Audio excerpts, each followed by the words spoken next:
There is a quiet space between the words we speak and the words we hear. A space that holds more weight than we realize. A space that, for many couples, becomes the difference between drifting apart and finding their way back to each other. In marriage, this space is everything. Because in that tiny moment, you are choosing whether you will listen to respond, or listen to understand. Most people don't notice the difference. They think listening is listening. They assume that simply hearing their spouse's voice means they're doing their part. But hearing isn't the same as understanding. And reacting isn't the same as connecting. For many marriages, the greatest conversations never happen, because we are too busy preparing our next sentence instead of absorbing the one we just received. Think about the last time you had a disagreement with the person you promised your life to. You may have crossed your arms. Maybe your heart was racing, your mind was replaying the argument, your body tightening with defensiveness. In that moment, you weren't listening to understand. You were listening to defend, to counter, to protect your ego instead of your bond. This shift, this subtle turning inward, can be the quiet beginning of distance. And yet, marriages aren't destroyed by big problems alone. They are corroded by small misunderstandings left unresolved, unhealed, and unheard. Not because the problems were too big to overcome, but because both partners stopped trying to hear each other deeply. There is something deeply human about wanting to be right. But there is something deeply loving about wanting to understand. Imagine your spouse approaching you, voice tender but trembling. They say something that stings. Maybe something about how they feel neglected, or unseen, or unappreciated. Your instinct flares. You feel accused. You feel misunderstood. So you prepare to defend yourself. You prepare to explain why they're wrong. You prepare to highlight everything you've done, everything they haven't noticed. This is listening to respond. It is listening with shields up. It is listening from a place of fear, not love. But imagine a different version of that moment. Imagine your spouse brings you the same concern, but instead of preparing your defense, you take a breath. A deep one. You slow your thoughts. You open your attention. Instead of reacting to the sting, you tune into the pain behind their words. You listen not for the flaw in their logic, but for the truth in their heart. This is listening to understand. It is listening with love at the center. It is listening with curiosity instead of judgment. It is listening that says, your feelings matter to me. Even when I don't agree. Even when I feel challenged. Even when it's uncomfortable. The difference between those two choices can reshape a marriage. Listening to respond keeps score. Listening to understand builds bridges. Listening to respond focuses on the words. Listening to understand focuses on the meaning. Listening to respond inflames conflict. Listening to understand diffuses it. Listening to respond wins the argument. Listening to understand wins the relationship. There is a moment in every marriage where understanding becomes more important than being right. A moment where love needs more than words, it needs presence. It needs patience. It needs humility. And humility is the willingness to hear someone else's truth without defending your own immediately. Many couples don't realize this. They say things like, we talk all the time, but what they really mean is, we speak constantly while waiting for our turn. Talking is not the same as connecting. Words don't fix relationships. Understanding does. There is a kind of silence that enters a home when two people stop listening to each other. A silence that isn't peaceful. A silence that feels like standing in the same room but living in different worlds. A silence where kindness fades into routine, and routine fades into resentment. And resentment grows quietly, unnoticed, until it becomes heavy enough to crush the joy that once felt effortless. But here is the beautiful truth. That silence can be broken. That distance can be healed. Because most couples don't fall out of love, they fall out of understanding. And understanding can be rebuilt.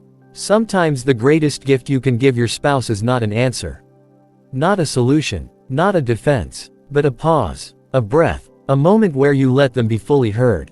When you listen to understand, you are telling them, you don't have to fight for my attention.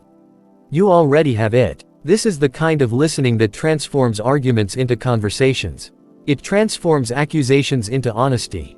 It transforms fear into safety. And safety, emotional safety, is the foundation of a strong marriage. When your spouse feels safe to speak their truth, even the messy truth, without you exploding, shutting down, or pushing back immediately, that is when trust deepens. That is when intimacy grows.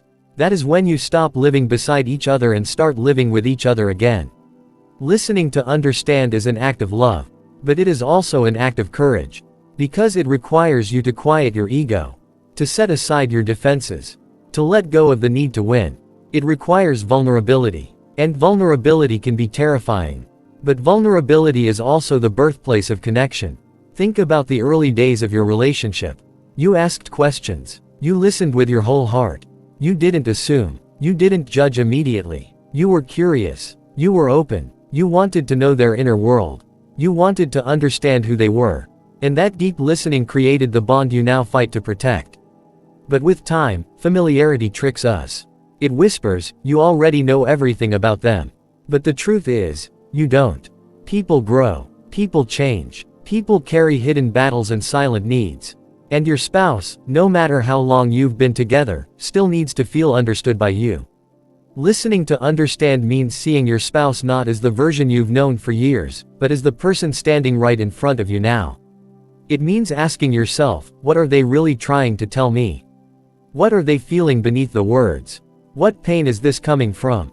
What hope are they reaching for? What reassurance do they need that they're afraid to ask for?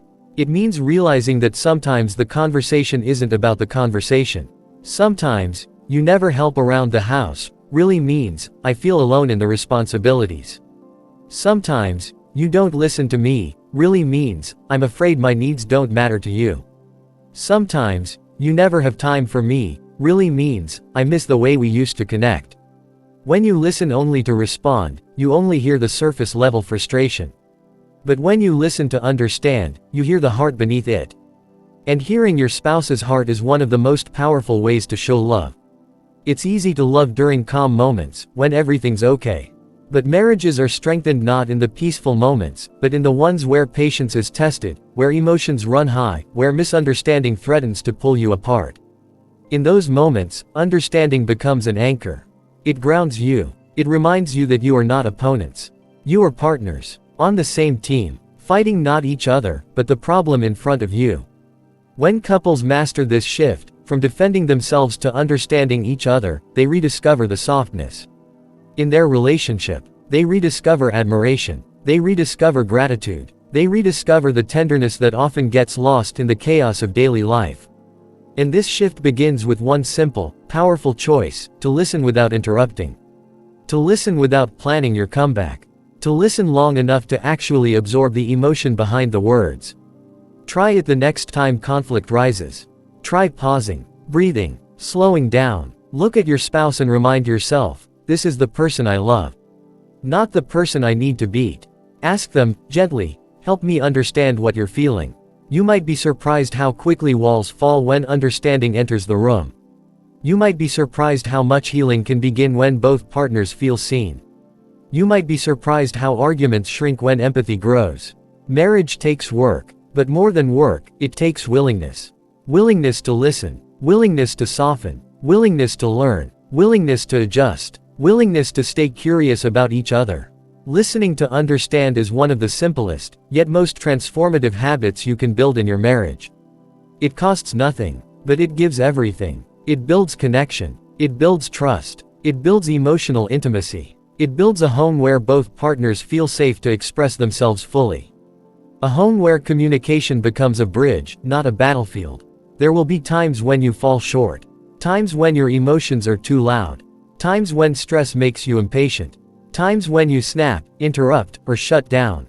That's human. That's normal. But what matters is the willingness to come back, to try again, to choose understanding even after reacting out of frustration.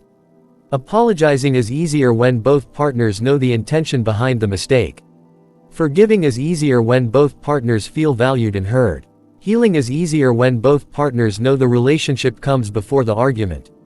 Listening to understand teaches you something profound. That love is not proven by the loudness of your voice, but by the quietness of your care, the softness of your attention, the gentleness of your willingness to truly hear each other. A strong marriage isn't built on perfect communication. It's built on intentional communication. Not flawless words, but honest words. Not quick reactions, but compassionate presence. Not trying to win, but trying to connect. And connection happens one conversation at a time. One moment of patience at a time. one breath at a time. So the next time your spouse speaks, slow down. Listen deeply. Listen with your heart. Listen not to craft a reply, but to understand their world. Because understanding is one of the greatest forms of intimacy. It says, I am here. I care about your feelings. Your inner world matters to me. In the end, marriages thrive not because two people always agree, but because two people learn how to understand each other even when they don't. Love grows where understanding lives. And when you choose to listen, to truly listen, you give your marriage a chance to flourish. You give your partner a safe place to open up. You give yourself the gift of clarity. And you give your relationship the kind of foundation that can weather storms, misunderstandings, and the challenges of life. So choose understanding. Choose presence. Choose listening not just with your ears, but with your heart. Because in that space, between the words spoken and the words heard, your marriage is either drifting or deepening. Let it deepen. Let understanding be the language you speak. Let patience be the rhythm you follow.